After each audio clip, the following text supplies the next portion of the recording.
하는 마음으로 모이게 해주신 줄 믿습니다. 부족한 종이 한 학기 강의를 맡겨주셨사오니 어떤 내용을 가르치게 되든 주님 우리에게 유익을 허락하시고 더 주님을 경외하며 주의 뜻을 따라 살 힘을 얻게 해 주옵소서.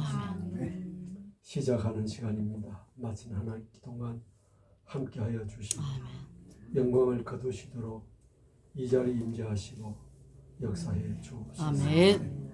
예수님 이름으로 기도하옵나이다. 아멘. 목사님, 저는 난 저거 안 줘. 가방에 넣어놨어요. 아 이거 민기태 목사입니다. 예. 네. 민기태 목사고 그렇게 하니까 제가 내가 저- 잘 보여. 서울에서 목회를 한 23년 하다가 지금 은퇴를 하고 양주에서 삽니다. 아, 그거 잘 안 들려. 예, 양주에서 사는 내가 귀가 안 좋아서. 제가 2시간 반을 차를 타고 전철을 탔는데도 아, 제가 여기 전라도 광주요? 양주, 양주 남양주 광주. 양주라는 저 의정부에서 양주 예, 그렇게 그리고 동두천이 있죠. 이정보다 소리가 예. 잘안 나오더라고. 제가 이 강의를 요청받고 뭐 어떤 신학원인지 또 어떤 분들이 학생들인지 저도 이제 신학원에 신학교 한 7년 정도 강의를 했기 때문에 아주 젊은 분들을 앞에 두고 강의를 했었거든요. 근데 이렇게 학생들이 나이가 드신 줄 몰랐습니다. 우리는 중간이에요, 중간. 예. 중간이네. 우리 중간이에요, 중간. 그리고 목회를 하실 분들이 신학교에 보통 와서 공부를 하는데 여러분들은 어떤 비전을 가지고 오셨는지 그것도 제가 잘 모르겠고 예. 그 여러분 수준도 제가 잘 모르겠고 그래서 어느 수준에 어떻게 강의를 해야 될지 그래서 제가 이거 시간표를 쭉 이렇게 강의표를 보니까 대체적으로 성경 중심의 공부를 하고 있구나. 예. 그렇게 짐작이 갑니다. 저는 신학을 했기 때문에 신학 중에도 칼빈을 전공을 했어요. 칼빈을 전공했는데 우리 기독교의 신학이라 그러면 신학이고 신앙이라 그러면 신앙인데 신학과 신앙의 차이를 제가 강의 중에 좀 이렇게 언급을 하긴 할 겁니다. 하지만은 그 신학 칼빈의 신학이 우리 장로교의 기초가 됐죠. 그리고 오늘까지 성장하는 동력이 됐는데 그걸 쭉 강의를 해왔습니다. 아마 여러분에게는 별로 흥미가 없을 수 있는 내용이다 이런 생각이 듭니다. 여러분 한번 제가 먼저 한 30분 정도 제 말씀을 전하고 그리고는 여러분들이 목사님 이 정도 이렇게 했으면 좋겠습니다 하는 견해가 있으시면 말씀해 주시면 제가 노력을 해보겠습니다. 네. 먼저 여러분은 목회하실 분들은 아닙니까? 아니면 목회를 하십니까? 다 목사님 목사님들이십니다. 다들 목사님들이시구나. 그럼 어느 정도 기초를 갖고 계시는 분들이라고 생각이 드는데 우선 여러분들은 여러분들이고 제가 세움을 받았으니까 제가 43년을 목회하고 이제 2년 전에 은퇴를 했는데 은퇴하고 나서 나름대로 깨달은 거, 느끼고 있는 거, 아쉬운 거, 그런 것들을 한번 그저 나누는 것이 첫 오리엔테이션에 또 시간이 필요하지 않겠나 생각을 합니다. 제 목회나 뭐 학력에 대해서는 제가 언급을 안 하겠습니다. 언급을 안 하겠고 목회를 우리가 신학교에서 학부에서 목회를 시작할 때 그때 그 80년도에는 상당히 그 목회자가 귀했습니다. 그래서 저희들도 신학교 입학을 하면서 학부 때부터 시골 교회 담임 전도사를 했습니다. 뭐 한 3분의 2 정도가 그렇게 전도사 생활을 했죠. 그리고 이제 교육 파트도 들어가고 또 기관에도 들어가고 이제 그러면서 학부를 나오고 이제 신학원을 나오고 또 뭐 어떤 분들은 또 유학을 가고 저는 목회하면서 유학을 해서 학위를 취득하고 뭐 그렇게 다들 목회를 했는데 저도 그 3년간 학부에서 반장을 하고 4학년 때는 학우의 회장을 했습니다.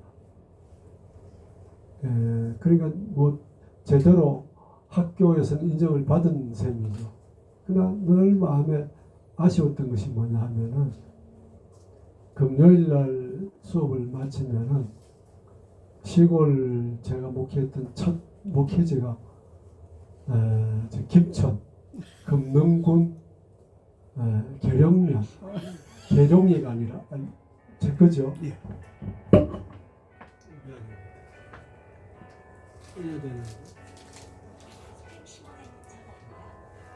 이거 오늘 아마 제가 하라고 뭐죠? 투표하라고. 아, 뭐, 국민의힘. 예. 예. 무슨 투표? 국민의힘 대표 아. 없는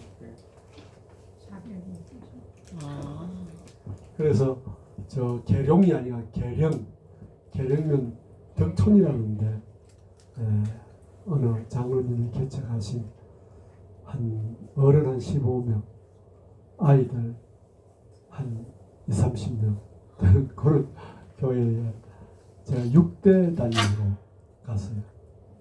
가서 43년을 목회하고 이번에 50주년에 제가 초청을 받아서 50주년 행사에 제가 갔었습니다. 참 눈물 나는 그런 추억을 제가 더듬었는데 그래서 그 공부를 하면서 목회를 해보니까요. 뭐 공부도 뭐 곧잘 잘했습니다. 뭐 어떻든 내꾸어서 뭐 이래저래 공부를 해서 항상 앞자리를 차지했는데 사실 가만 돌아보면 제대로 공부를 안 하고 그달기식의 공부였죠. 뭐 리포트나 시험을 치기 위한 공부였고 연구를 위한 공부는 아니었어요. 제가 탐구욕이 있어서 뭐든지 좀 깊이 하려고 했지만은 목회를 해보니까 목회에 매여가지고 설교 준비하는 것이 바쁘고 또 신방하는 것이 바쁘고 그때의 교육 파트에 들어갔으면 제가 공부를 제대로 했을 거예요. 그런데 담임 교역자로 가다 보니까 그것도 시골에 차를 그때 뭐 버스를 타든 기차를 타든 김천에 내려서 또 계역까지 하루에 한 뭐 몇 번 안 오는 그 버스 그거 타고 가면 하루 종일 걸리는 것 같아요.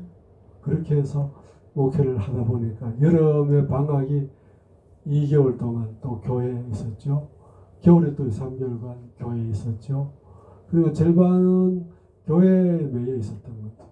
그 신대원 들어가서 이제 공부할 때도 마찬가지고 그리고 부모 졸업을 하고 부모하고 담임 목사를 할 때도 역시 목회가 우선이지 공부가 우선 아니죠. 그래서 공부를 해야 할 것은 해야 되는데 그게 이제 공부는 뭘 어떤 그 시험이나 이런 걸 잘하기 위해서 임시로 하는 것이지 연구하기 위한 공부를 못했던 거죠. 여러분도 지금 목회를 하신다니까 어떻게 하시는지 제가 잘 모르겠지만 제 경험입니다. 그래서 제가 은퇴를 하고 나서 내가 못 연구를 하고 싶었던 그 분야를 내가 한 번 더 그 연구를 하면서 좀 깊이 있게 공부를 해야 되겠다. 그런 생각을 하고 지금 2년이 됐지만은 뭐 별 변화는 없어요. 맨날 바쁘고 또 이래 오란 데가 있고 저래 오란 데가 있어서 뭐 여전히 시간은 아무래도 좀 나지만은 또 원로 목사가 되다 보니까 그 뭐 목회할 때는 성도들에게 주일 빠지지 말고 새벽기도 빠지지 말고 뭐 이렇게 설교하다가 뭐 됐다고 빠지려니까 그것도 또 그렇고 해서 뭐 후임이 좋아하든 나빠하든 그저 하루도 빠짐없이 출석을 하려고 합니다.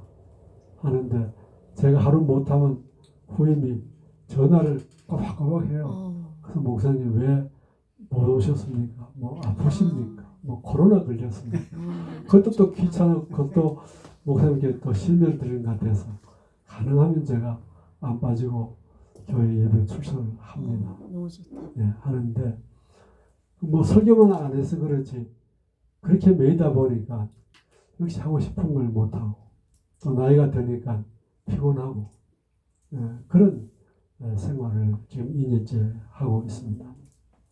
근데 이제 공부에 대한 아쉬움이 있어서 제일 목회하면서 귀중한 이 기본적인 이 파운데이션 이게 뭐냐 기초적인 것이 뭐냐 할 때 늘 아쉬웠던 그 문제였어요. 그게 독서입니다. 독서.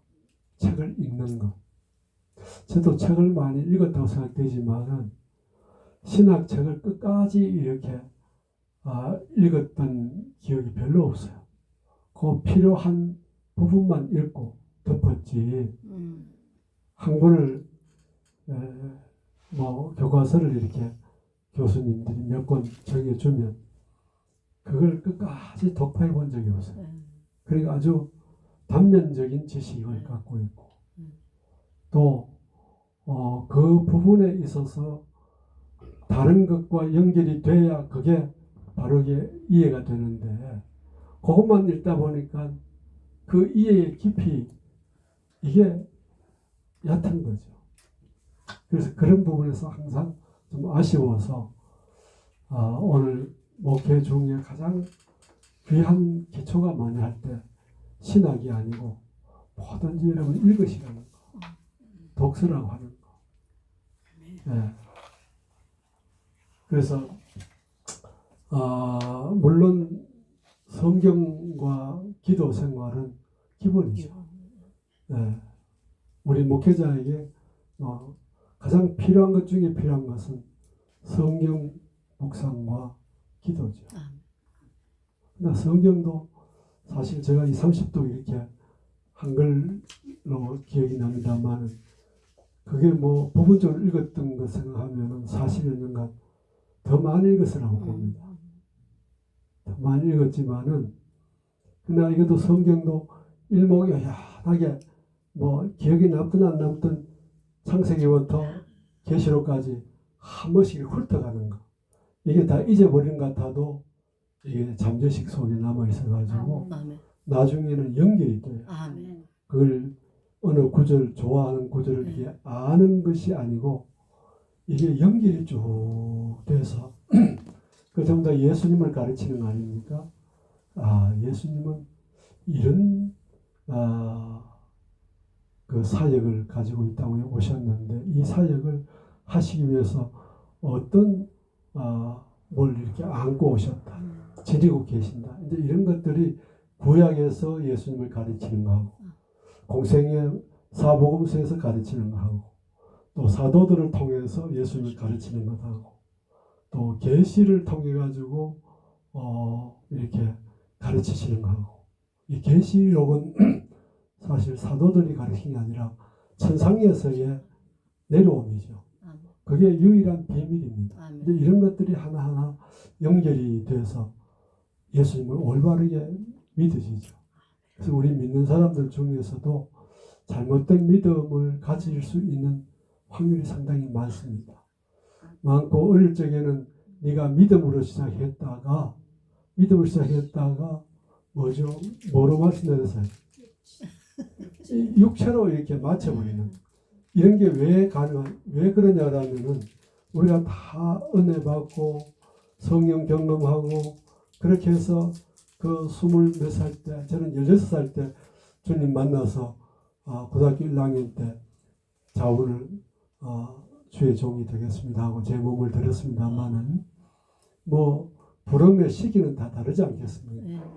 뭐 그보다 더 일찍이 부름 받을 수도 있고 또 대학 생활 하다가 직장 생활 하다가 부름을 받을 수도 있고 그 시기는 사도 바울도 40에 받았습니다. 다 다른데 그 다름이 처음 신앙은 하나님 주신 거지만 그 다음부터는 하나님과 자기와의 이 관계 속에서 신앙이 형성되기 때문에 주님이 주셨던 그 순수한 첫믿음, 목사님 대문 가. 순수한 첫믿음을 그대로 간직하기가 거의 어려워요. 거의 어렵고 거기에 자기라고 하는 것이 개입이 되어버리기 때문에 자기가 좋아하는 그래서 선지 시대 보면은 믿음의 사람들 중에도 보면 자기가 좋을 대로 행한다 그랬잖아요. 그 성경을 가지고 하지만은 성경을 자기 좋은 대로 해석을 하고 나는 이렇게 본다 하고는 그게 하나님의 뜻인지 그게 진짜 하나님 원하시는 것인지 그건 모르죠. 자기 자신이 그렇게 옳다 생각을 하고 행하는 그 시대가 선지자 시대죠. 그래서 자기 좋을 대로 살아갔던 시대가 선지 시대가 그게 타락의 시대입니다. 선지 시대가 끝나고 바벨론의 포로가 돼서 70여 년간 나라 잃은 그런 유랑의 민족이 디아스폴라 유랑의 민족이 됐다가 그 다음에 믿음을 제대로 갖추지 못하는 암흑기 중세신학에 들어가죠. 400년간. 그 깜깜한 데서 이제 새벽별이 되시는 예수님이 오셨습니다만 이제 이러한 이 역사 성경의 이 과정을 쭉 보면 우리가 처음 믿음을 붙들어라 계시록에서도 아멘. 이게 대단히 중요해요. 그래서 우리가 항상 처음 믿음은 뭐냐? 주님이 주신 믿음인데 주님이 주신 믿음이 뭘까? 이게 계속 고민을 해야 돼요. 근데 우리 나름대로 그냥 신앙생활을 할 수 있지 않습니까? 자기가 뭐 들어보니까 좋다 이렇게 해서 그 좋은 대로 빠질 수 있고 또 능력이 있다 능력적으로 빠질 수도 있고 뭐 여러 유혹의 그런 것들이 많으니까 그 유혹하는 것이 유혹일 수도 있고 정답일 수도 있어요. 그 분별력은 어디서 우리가 찾느냐 할 때 성경이죠. 아멘. 아멘. 우리의 기도도 아니고 기도는 여러분 아주 주관적입니다. 내가 이렇게 기도할 수 있고 저렇게 할 수 있다는 것은 주관적. 나에게서 나온단 말이죠. 그러나 성경은 객관적인 겁니다. 내가 아니에요. 항상 하나님께서 성경 속에 계시고 성경을 통해서 말씀하시던 성경은 항상 진리예요. 아멘. 그러니까 성경을 진리인 줄 알면서도 성경을 잘 모르니까 이렇게 해석하는 분이 내가 볼 때는 맞는 것 같고 저렇게 해석하는 분이 맞는 것 같고 그래서 이단에 빠지고 사입이 빠지고 그래서 나는 정통이다 하지만은 또 다른 사람 볼 때는 그렇지 않을 수가 있죠. 그러니까 나이가 들수록 신앙이 깊어가는 분이 있는가 하면은 아주 변질되어 버릴 수도 있습니다. 처음보다 아주 형편없는 그런 타락한 신앙, 자기 신앙 그렇게 빠져버릴 수가 있어요. 그렇기 때문에 제가 은퇴를 하고 나이가 들면서 이 신앙이라는 것이 주님께서 에베소교회 처음 사랑을 버렸다, 신앙을 버렸다 하는 그 의미가 새롭게 다가왔습니다.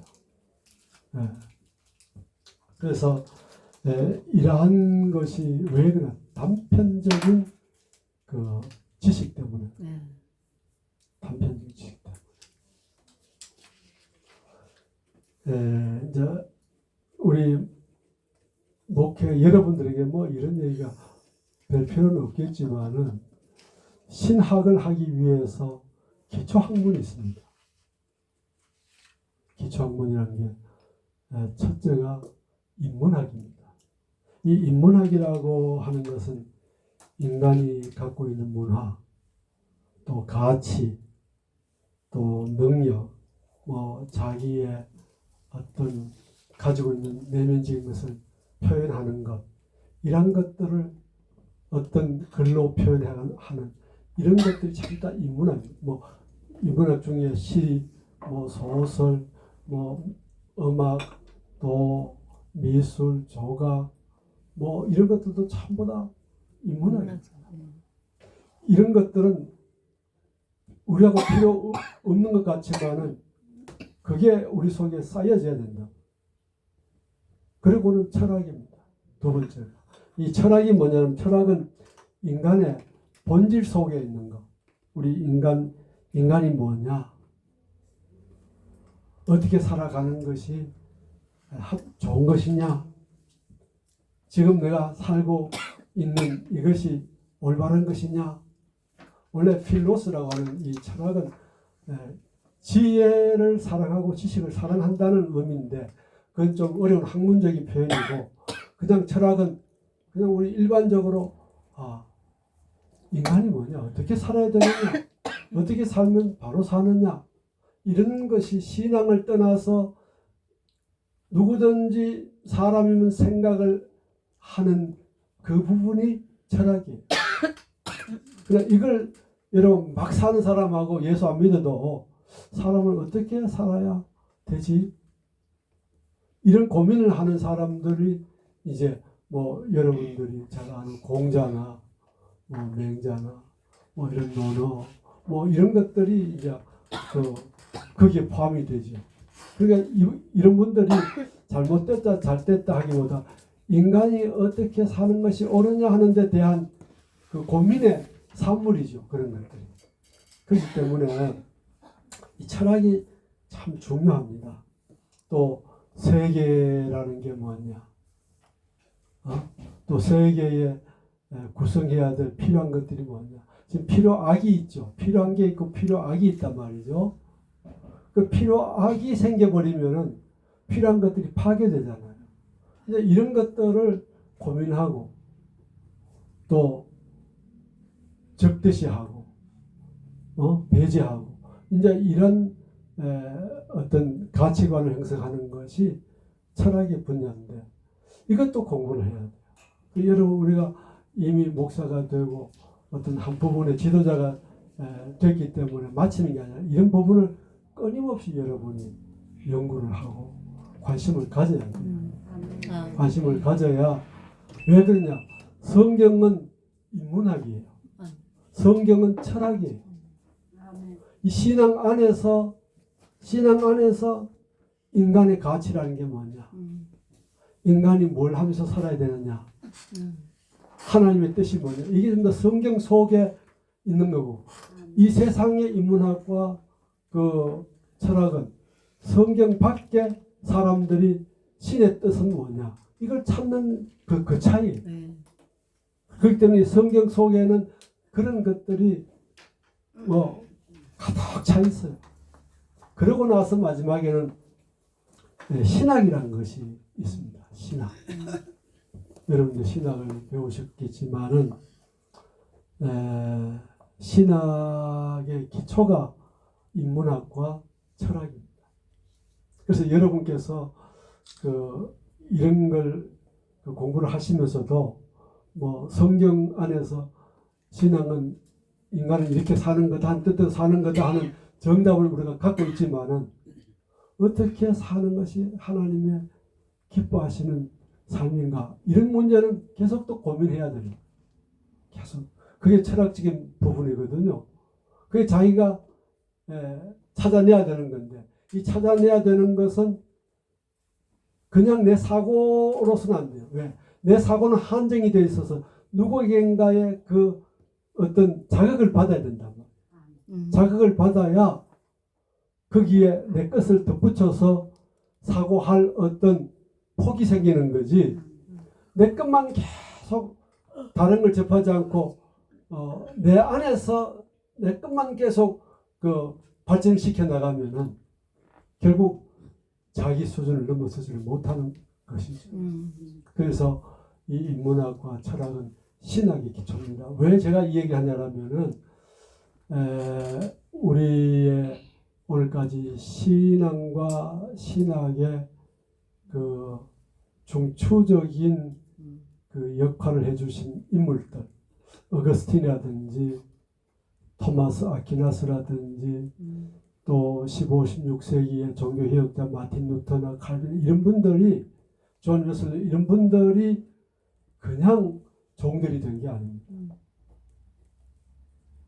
우리가 뭐 위대한 분들만 종이 되는 건 아닙니다. 스데반처럼 아주 하찮은 그런 무명인들도 위대한 종이 될 수 있습니다. 그러나 우리가 그렇게 기준을 세워서 저분들은 뭐 배운 것이 없어도 그렇게 되더라 이렇게 단정하면 안 됩니다. 우리는 주님의 영광을 위해서 더 올바르게 살기 위해서 계속 고민하는 자기의 바탕 속에 내가 안 배워도 주의 종이 될 수 있는 능력이 있다 할지라도 그 토대 위에 계속 나를 발전해서 하나님이 원하신 분량까지 나아가도록 노력해야 돼. 아멘. 그게 뭐냐? 타인의 것들을 내가 받아들이고 내 것과 비교하면서 계속 발전시켜 가는 거예요. 아멘. 그래서 여러분 성경과 기도는 우리의 뭐 뗄래야 뗄 수 없는 우리의 그 연구의 제 1번지지만은 그 이외에도 여러분이 무시하면 안 된다. 계속 여러분 뭐든지 독서를 해야 된다. 읽어야 된다. 그래서 이렇게 그 고대 인물, 중세 인물들이 왜 위대했냐? 그분들은 지금도 우리 기독교의 그 역사를 바꾸지 못하는 신학의 논리를 딱 세워놨단 말이죠. 왜 그만큼 힘이 있는 거냐? 신학만 가지고 있었기 때문에 아닙니다. 그분들은 모든 이 세상 사람들이 배웠던 그 배움을 다 갖고 있는 거예요. 그러니까 이분들을 공격할 수가 없어요. 왜? 이분들은 자기들보다 더 월등한 학문을 갖고 있었고 그 학문 위에 하나님을 정의하고 있기 때문에 부정할 수가 없는 거예요. 여러분이 영어를 잘 한다 하십시다. 그럼 영어를 잘 하지만 입을 딱 다물고 영어 하는 사람을 내가 만났는데 자기는 뭐 영어 잘한 척하고 하지만 나중에 내가 하버드 대학 나왔다니까 이분은 그 다음부터 말을 못하죠. 할 수가 없잖아요. 그러니까 우리 기독교의 그 신학의 토대를 굳건하게 하면서 오늘 2000년이 지나도록 이 신학을 요지부동하게 변치 않고 붙들고 나아가도록 세워놓은 큰 돌을 신앙의 큰 돌을 마련한 분들이 다 이런 분들이었다. 그러니까 우리가 책임 있는 목회를 하려면요, 여러분 성경과 기도에 전념해야 되지만은 그 이외에도 탐이 나면 여러분이 짬을 내서 나를 위해서 뿐만 아니라 주님의 복음이 되기 위해서 그런 노력을 계속 해야 된다. 네, 우리에게는 만족이라는 게 없습니다. 그 다음에 이제 신학이 그럼 뭐냐 할 때 신학을 우리가 분류를 하면은 네 가지를 분류합니다. 하나는 역사신학, 하나는 성경신학, 셋째는 실천신학, 넷째는 이제 조직신학입니다. 조직신학. 그럼 역사신학은 뭐냐 하면 기독교를 역사적으로 연구해보는. 예를 들어서 예수님은 언제 이 땅에 오셨느냐 그러면은 AD 기원 전과 before 기원 전과 AD 기원 후 그 사이에 오셨잖아요. 그죠? 예수님을 기점으로 해서 이제 기원 후에 2023년 그 제로의 시점이 예수님이 오신 시점이잖아요. 그러면 역사신학을 우리가 얘기하자면은 그 기독교가 언제 발생했느냐? 그때 발생했다.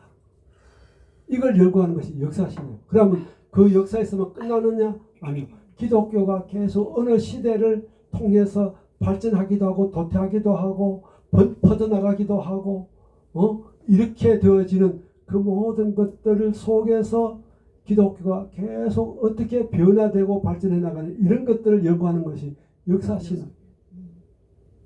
그것도 여러분 또 마음에 뭔가 이게 담고 있어야 된다. 관심을 갖고 있어야 된다. 그 다음에 성경신학. 성경은 여러분 그 자체가 성경이 주장하는 자체가 있습니다. 그게 뭐냐? 계시와 영감들이죠. 이 계시는 우리가 함부로 정의할 수가 없는 겁니다. 끊임없이 연구하고 끊임없이 해도 정답이라는 게 없는 분야가 계시예요. 그리고 영감. 여러분 영감은 꿈으로도 오고 환상으로도 오고 이건 자기 개인적이지 이게 성경이 말하는 전부를 갖추는 게 아니기 때문에 그는 자기 그 사람에게만 속할 수도 있고 아니면 더 큰 계시 같은 것은 우리 전 인류를 위해서 말씀하실 수도 있어요. 그러나 이것도 정의할 수가 없는.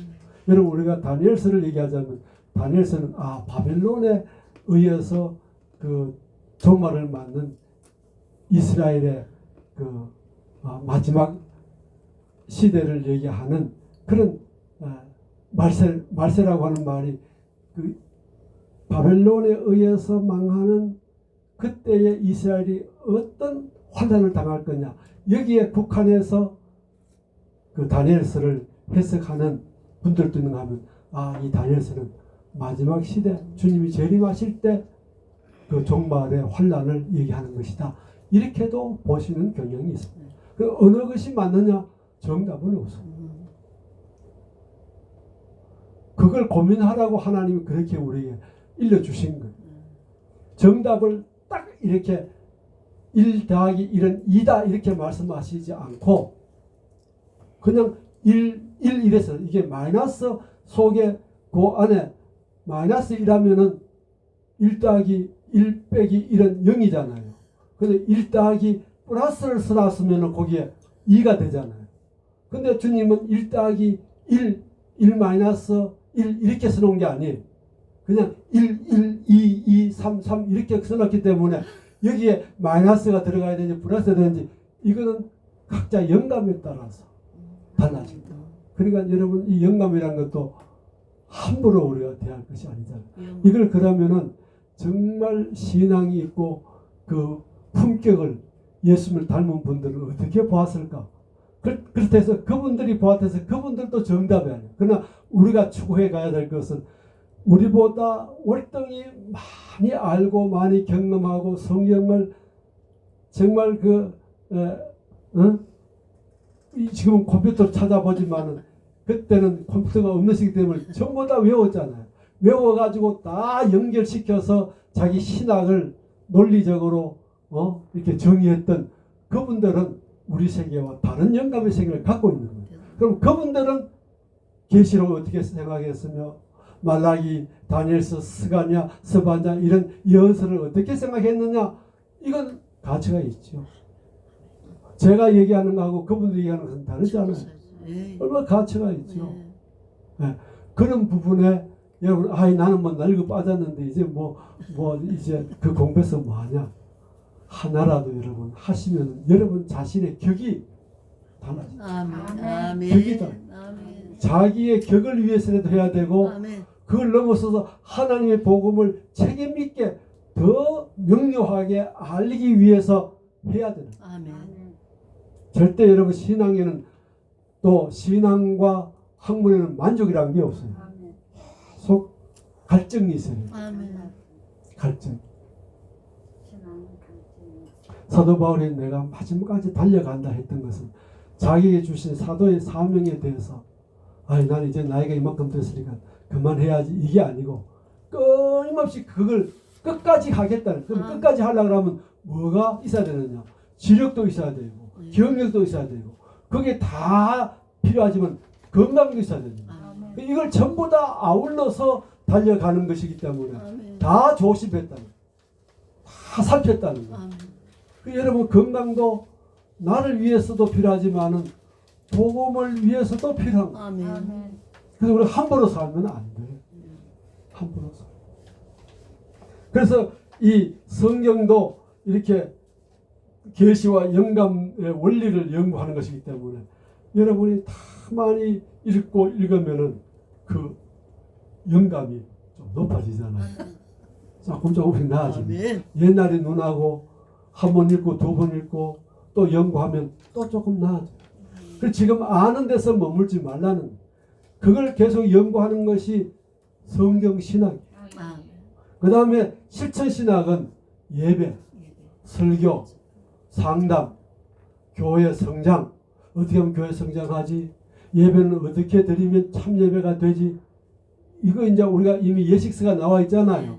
나와 있지만은 그 예식서는 어느 한 분에 의해서 써진 게 아니라 초대교회에서부터 지금까지 쭉 이런 예식을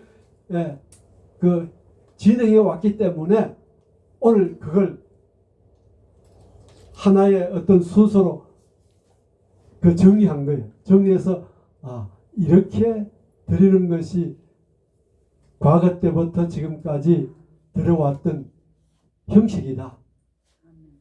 그러나 형식이란 게 여러분 낮 예배는 형식이지만 오후 예배, 저녁 예배, 저녁 예배는 형식이 없잖아요. 뭐 찬송하다가 설교하고 뭐 기도하다가 또 뭐 하고 뭐 다 이렇게 무형식이잖아요. 그죠? 그러니까 이런 것도 그 실천적인 이 하나님의 영의 역사를 어떻게 우리가 받아들여져야 되고 또 나타내야 되느냐 이 문제도 계속 연구해야 되는 것이 실천 분야예요. 저분은 저쪽 교회는 이렇게 예배드려서 우리도 따라야 되겠다. 그게 아니라 계속 연구를 해서 자기에게 역사하신 하나님 아멘. 또 그 상황에 맞게끔 하는 그 부분에 있어서 계속 연구하고 성경에서 이탈하지 아니야. 잘하면 성경 이탈합니다. 너무 지나치면 그런 부분들도 여러분 연구해야 되는 것이 실천심. 그럼 마지막에 제가 오늘 결론 부분으로 얘기하는 것이 조직 신학인데요. 이 조직 신학은 기독교의 진리, 이 기독교의 진리가 시대, 장소, 사람 이런 것에 제한 없이 보편타당, 이 좀 어려운 단어, 보편타당한 진리. 그러니까 모든 시대에, 모든 장소에, 모든 사람에게 똑같이 진리가 된다 하는 걸 학문적으로 그걸 제시하는 것이 조직신학이에요. 무슨 이해가 갑니까? 아멘. 아멘 하는 분들은 이해를 못 하신다. 아멘. 보세요. 제가 가르치는 것이 성경입니다. 그러면은 우리 목사님께도 아멘이 되고 목사님께도 아멘이 되고 다 이게 모두에게 아멘이 된다는 것을 보편적이라 그래요. 아멘. 그럼 보편적인 것에서 아멘은 진리가 된다. 아멘. 그것뿐이다. 그것 이외에는 없다. 이게 진리잖아요. 그러니까 그 보편 어느 시대든지 어느 장소에든지 어떤 사람에게든지 똑같이 진리가 될 수 있도록 이렇게 성경을 제시하는 것. 그게 이제 조직신학인데 이 조직신학이 이게 역사신학, 성경신학, 실천신학, 그 다음에 조직신학 이 네 가지 신학 중에 가장 중요한 그 골격을 만드는 것이 이 허리로 비유하자면 허리가 되는 것이 조직신학이에요. 아멘. 이 조직 신학을 뭐라고 또 얘기하느냐 그러면은 교리학 혹은 교의학이래요. 이 교리학이라는 것은 영미권에서 그 표현하는 것이 교리학입니다. 교의학은 저 구라파 쪽에 예, 교의학이라고 불러요. 독일, 영국 이쪽 부분에서 배운 분들은 교의학이라 도그마틱스라고 하고, 그다음 이제 이 서구 그 영어권에서 하는 분들은 시스테마틱 도그마틱스라고 해서 이제 교리학이라고 불러요. 그럼 교리학과 교의학은 똑같은 말입니다. 똑같은 말. 그럼 똑같은 말이면은 뭐냐? 그럼 이 조직 신학이 이 세 중에 제일 중요한데, 참 그 제일 중요한데, 그러면 다른 건 덜 중요하냐? 그게 아니에요. 이 교리 신학이 제일 바탕이 되는 거예요. 이 위에 뭐 실천 신학도 있고 또 성경 신학도 있고 뭐 또 뭐지? 또 잊어버렸다. 역사 신학도 있고, 그 다음에 이 또 조직 신학 안에 또 뭐가 있냐면은 변정학이라는 게 있어요. 변정학. 또 윤리학이라는 게 있고. 그리고 이 조직 신학에 이게 교리학 이게 있는데, 그러면 이 변정학은 뭐냐 그러면 각 시대의 사상, 종교도 포함합니다. 각 시대의 사상에 대해서 기독교의 하나님만이 유일한 신이다 하는 걸 증명해 가는 것이 변정신학입니다. 변정신학은 대단히 중요한 논쟁을 가지고 있어요. 그럼 만약에 불교하고 우리가 비교하면 불교는 왜 신이 아니냐? 여기에 대해서 우리 성경을 가지고 성경이 말하는 이 하나님만이 유일하다 이걸 증명하는데, 성경 이외에도 다른 학문이나 다른 사물을 통해서 이걸 계속 예를 듣잖아요. 주님 비유하듯이 비유하면서 하나님만이 유일하신 신이다 하는 걸 증명해 나가는 것이 변정학이란 말이에요. 그 변정학을 하려면은 예수님께서 뭐 길가 밭 뭐 그다음에 또 뭐가 있었죠? 뭐 비유가 많았잖아요. 예? 잊어버렸다. 비유 많죠. 하나의 혼인자. 네, 뭐 하나 혼인자 여튼 그 마태 13장에 보면 뭐 상당히 많습니다. 비유를 그렇게 하신 것은 주님이 뭘 알고 계셨다? 여러 가지를 다 알고 계셨다. 그분은 배운 것은 없지만 모든 걸 다 알고 계십니다. 그러니까 여기에는 이걸 끄집어서 설명하시고 여기서는 이걸 끄집어서 설명하시는 거예요. 변정도 마찬가지요. 이걸 변정하기 위해서 많은 걸 알아야 그 상대방을 설득시킬 수 있는 거예요. 그러니까 변정은 쉬운 말로 설득을 통해 가지고 설복시키는 것. 그 사람에게 믿게 하고 복종시키는 것이 변정학이에요. 이 조직신학 속에 변정학이 있단 말이죠. 제가 시간은 이제 다 돼 가는데, 우리 세계 4대 종교가 있죠. 불교는 이 아시아권에서 발생을 했습니다. 불교. 한 5, 6억 정도 됩니다. 힌두교, 인도, 파키스탄 이쪽 지역에서 발생한 이 힌두교가 여러분 불교보다 배나 많아요. 12억 정도. 그리고 무슬림, 이슬람교, 중동을 중심하죠. 근데 지금 세계적으로 퍼져 있습니다. 이게 19억입니다. 그 다음에 네 번째 우리 기독교가 얼마 되느냐. 기독교 그러면은 개신교하고 캐톨릭하고 포함을 시킵니다. 사실 우리는 이 캐톨릭을 정통 기독교로 보지 않죠. 안 보는데 어쨌든 세계사에서는 이걸 하나로 보는, 기독교로 보는 거예요. 기독교는 24억이에요. 현재. 그래 기독교가 제일 많지요. 이런 그 속에 그럼 불교, 힌두교, 이슬람권에 가서 선교를 하려면 이 변정학을 가져야 되죠. 당신들의 신은 하나의 귀신 이 부분에 포함이 되는 거지 그걸 다스리는 신이 계신다. 그걸 성경적으로 일일이 가르치면서 성경이 가르치는 그것을 사물적으로 세계 역사적으로 이걸 비유적으로 해서 그걸 설득시켜서 맞다 이렇게 증명하고 믿게 만드는 것이 변증입니다. 그 다음에 두 번째 윤리. 윤리 그러면 뭐 죄, 법 뭐 이런 게 있죠. 그 다음에 제일 중요한 것이 사랑, 구원 이런 것이 다 기독교 윤리입니다. 그래서 기독교 윤리 중에 제일 우리가 많이 사용하고 절대적인 것이 사랑이죠. 그래서 하나님은 사랑. 그래서 기독교 국가일수록 사랑이고 그리고 성령의 역사하시는 곳곳마다 사랑이 나타나요.